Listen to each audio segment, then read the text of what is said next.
आप सभी का स्वागत है साहिल पांडे अकेडमी में। तो चलिए शुरू करते हैं आज का अपना टॉपिक सूचकांक 2025।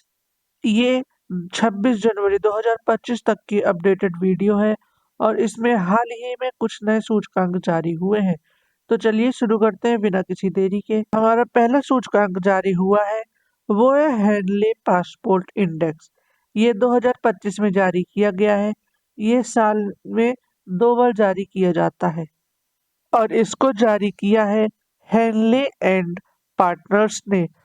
आइए जानते हैं कुल कितने देशों के बीच में जारी किया गया है। तो 199 देशों के बीच में जारी किया गया है और शीर्ष देश है सिंगापुर और इसमें भारत का स्थान है 85वां। और दुनिया की सबसे खराब पासपोर्ट है अफगानिस्तान की। ये सबसे नीचे स्तर पर है। अब इसके बाद हमारा अगला आता है वैश्विक प्राकृतिक संरक्षण सूचकांक। इसके जारीकर्ता संस्था है गोल्डमैन सोनेनफेल्ड और इस सूचकांक में कुल 180 देश शामिल थे और शीर्ष देश है लग्जमबर्ग और भारत का स्थान है 176 पर। हमारा अगला सूचकांक आता है वैश्विक भूख सूचकांक। इसको जारी किया है हमारी वेल्थ हंगर हिलेप ने, जो जर्मन की एक संस्था है और इसके कुल शामिल देश थे 127 और शीर्ष देश बना है बेलारूस और भारत का स्थान 105वें नंबर पर है 27.3 के स्कोर के साथ। हमारा अगला सूचकांक आता है आर्थिक स्वतंत्रता सूचकांक। इसको फ्रेजर इंस्टीट्यूट ने जारी किया है और कुल शामिल देश है 165 और 165 में शीर्ष देश हमारा है हांगकांग और भारत का स्थान 84वां है और 2023 में 37वां था। हमारा अगला सूचकांक है वैश्विक नवाचार सूचकांक। इसके जारीकर्ता है बौद्धिक संपदा संगठन और इसके कुल सम्मिलित देश हैं 133 और शीर्ष देश है स्विट्जरलैंड और भारत का स्थान इस पे 39वां है और 2023 में भारत का स्थान 40 पर था। अब इसके बाद हमारा अगला सूचकांक है एशिया पावर इंडेक्स। इसके जारीकर्ता हैं लोवी इंस्टीट्यूट जो कि सिडनी में है और इसके कुल सम्मिलित देश है 26 और शीर्ष देश का स्थान अमेरिका को मिला है और इसमें भारत का स्थान तीसरे नंबर पर है। इसके बाद हमारा अगला सूचकांक आता है एआई तत्परता सूचकांक। इसको अंतर्राष्ट्रीय मुद्रा कोष ने जारी किया है और इसके सम्मिलित देश हैं 174 और इसमें शीर्ष देश बना है सिंगापुर और भारत का स्थान 72वें नंबर पर है। हमारा अगला सूचकांक आता है ग्लोबल लिवेलिटी इंडेक्स। इसको जारी किया है द इकोनॉमिक इंटेलिजेंस यूनिट ने और इसके सम्मिलित देश हैं 146 और इसमें शीर्ष देश बना है वियना जो ऑस्ट्रिया से है। हमारा अगला सूचकांक बनता है वैश्विक ऊर्जा संक्रमण सूचकांक। इसको विश्व आर्थिक मंच ने जारी किया है और इसके कुल सम्मिलित देश हैं 120 और इसमें शीर्ष देश है स्वीडन और भारत का स्थान है 63वां और यहीं ये 2023 में भारत का स्थान 67 नंबर पर था। अब इसके बाद हमारा अगला सूचकांक है ग्लोबल जेंडर गैप सूचकांक। इसका जारी करता है विश्व आर्थिक मंच और यहाँ के कुल सम्मिलित देश हैं 146 और यहाँ का शीर्ष देश है आइसलैंड और भारत का स्थान है 129वां और यह 2023 में 127वें स्थान पर था। हमारा अगला सूचकांक आता है पर्यावरण प्रदर्शन सूचकांक। इसके जारीकर्ता है एल यूनिवर्सिटी जो अमेरिका में स्थित है और इसके कुल सम्मिलित देश हैं 180 और यहाँ का शीर्ष देश है एस्टोनिया और भारत का स्थान 176वें पर है। हमारा अगला सूचकांक आता है वैश्विक शांति सूचकांक। इसको institute for economics and peace के द्वारा जारी किया गया है और इसके कुल सम्मिलित देश हैं 163 और आइसलैंड शीर्ष देश है और भारत का स्थान 116वें नंबर पर है और यही 2023 में 126 पर था। हमारा अगला सूचकांक आता है यात्रा और पर्यटन विकास सूचकांक। इसके जारीकर्ता है विश्व आर्थिक मंच और इसके कुल सम्मिलित देश हैं 119 और इसका शीर्ष देश है अमेरिका और इसमें भारत का स्थान 39वां है जो 2021 में 54 पे था। इसके बाद हमारा आता है विश्व प्रेस स्वतंत्रता सूचकांक और इसको रिपोर्टर्स विदाउट बॉर्डर्स के द्वारा जारी किया गया था और इसके कुल सम्मिलित देश हैं 180 और इसका शीर्ष देश है नॉर्वे। भारत का स्थान 149वें पर है, यही 2023 में 161 पर था। हमारा अगला सूचकांक आता है पहला साइबर क्राइम इंडेक्स से, जो कि ऑक्सफोर्ड विश्वविद्यालय के नेतृत्व में जारी किया गया है और इसके कुल सम्मिलित देश हैं 97 और इसका शीर्ष देश है रूस और यहाँ भारत का स्थान है 10वां। अब हमारा अगला सूचकांक है ग्लोबल यूनिकॉर्न इंडेक्स। इसके जारीकर्ता है हुरोन रिसर्च इंस्टीट्यूट। इसका शीर्ष देश है अमेरिका और इसमें भारत का स्थान है 3रा।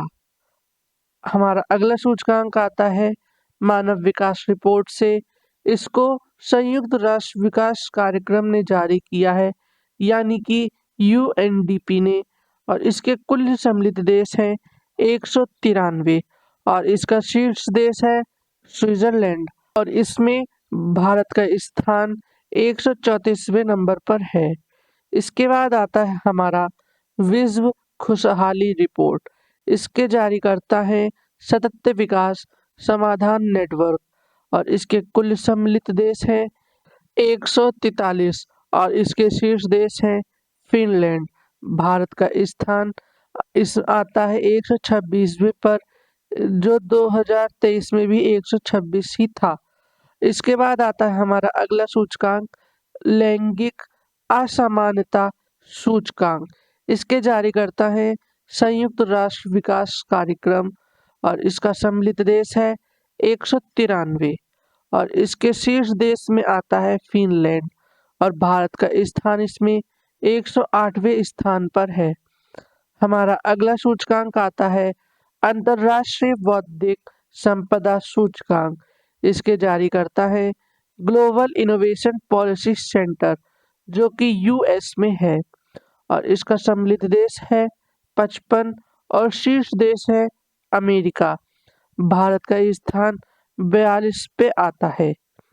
हमारा अगला सूचकांक आता है भ्रष्टाचार धारण सूचकांक से, जिसके जारीकर्ता है ट्रांसपेरेंसी इंटरनेशनल और इसके कुल शीर्ष देश हैं डेनमार्क और भारत का स्थान आता है 93 पे और इसका स्थान 2022 में 85वें स्थान पर था।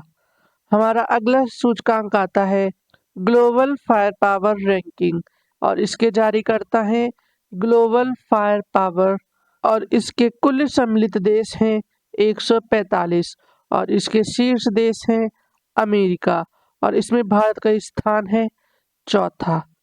इसके बाद हमारा अगला सूचकांक आता है जलवायु परिवर्तन प्रदर्शन सूचकांक और इसके जारीकर्ता है German watch climate action network और इसके कुल सम्मिलित देश हैं 63 और शीर्ष देश है डेनमार्क और भारत का स्थान है 7वां।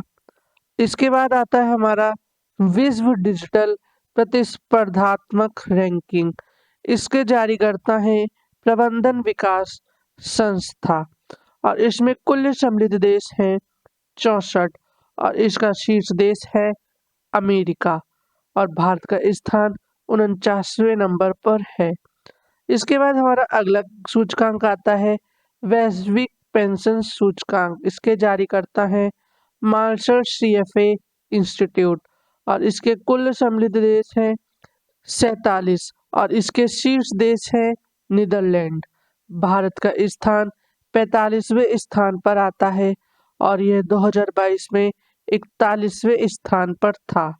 इसके बाद हमारा आता है अगला सूचकांक global crypto adoption index.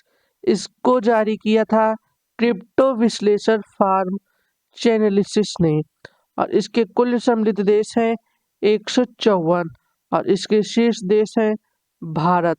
Bharat का स्थान पहला है। हमारा अगला सूचकांक आता है विश्व प्रतिभा रैंकिंग। इसको जारी किया है प्रबंधन विकास संस्था ने और इसके कुल सम्मिलित देश हैं 64 और इसका शीर्ष देश है स्विट्जरलैंड और भारत का स्थान 56वें नंबर पर है और ये 2022 में 52 पर था। अब इसके बाद आता है हमारा अगला सूचकांक मानव स्वतंत्रता सूचकांक 2023 और इसके जारी करता है कैटो इंस्टीट्यूट और फ्रेजर इंस्टीट्यूट और इसके कुल सम्मिलित देश हैं 165 और इसके शीर्ष देश हैं स्विट्जरलैंड और यहाँ भारत का स्थान आता है 109वें पर। हमारा अगला सूचकांक है वैश्विक प्रतिभा प्रतिस्पर्धा सूचकांक और इसके जारी करता है इन सीड बिजनेस स्कूल और इसके कुल सम्मिलित देश है 134 और इसकी टॉप कंट्री है स्विट्जरलैंड और यहाँ भारत का स्थान है 103। हमारा अगला सूचकांक आता है वर्ल्ड गिविंग इंडेक्स से। इसके जारी करता है चैरिटीज एंड फाउंडेशन। इसके कुल सम्मिलित देश हैं 142 और शीर्ष देश है इंडोनेशिया और भारत का स्थान है 43वें नंबर पर। हमारा अगला सूचकांक है विश्व निवेश रिपोर्ट। इसके जारी करता है अंकटड और इसके सम्मिलित देश है 187 और शीर्ष देश है अमेरिका और भारत का स्थान 7वें स्थान पर है।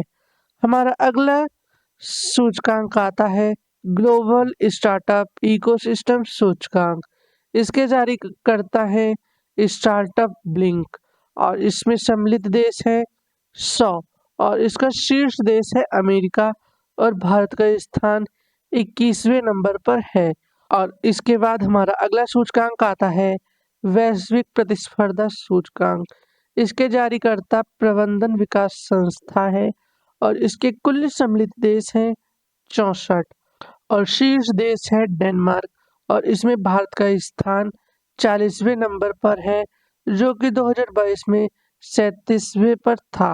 हमारा अगला सूचकांक आता है सतत विकास रिपोर्ट से। इसके जारी करता है सतत विकास समाधान नेटवर्क और इसके सम्मिलित देश हैं 167 और शीर्ष देश है फिनलैंड और भारत का स्थान 112वां है जो 2022 में 121वां था। और इसके बाद हमारा अगला सूचकांक आता है गुड गवर्नमेंट इंडेक्स। इसको जारी किया है चैंडलर इंस्टीट्यूट ने और कुल सम्मिलित देश है 104 और शीर्ष देश है सिंगापुर और इसमें भारत का स्थान है 57वां और वहीं 2022 में था 52वां। हमारा अगला सूचकांक आता है लॉजिस्टिक फार्मर्स इंडेक्स। इसके जारी करता है विश्व बैंक और इसके कुल सम्मिलित देश है 139 और इसका शीर्ष देश है सिंगापुर और भारत का स्थान है 48वें नंबर पर और यही 2018 में 44वें नंबर पर थी। तो इसी के साथ आज का हमारा यह टॉपिक खत्म होता है। वीडियो को लाइक करें, शेयर करें और सब्सक्राइब करना बिल्कुल ना भूलें। हम कल फिर मिलेंगे अपने ट्रेंडिंग टॉपिक के साथ।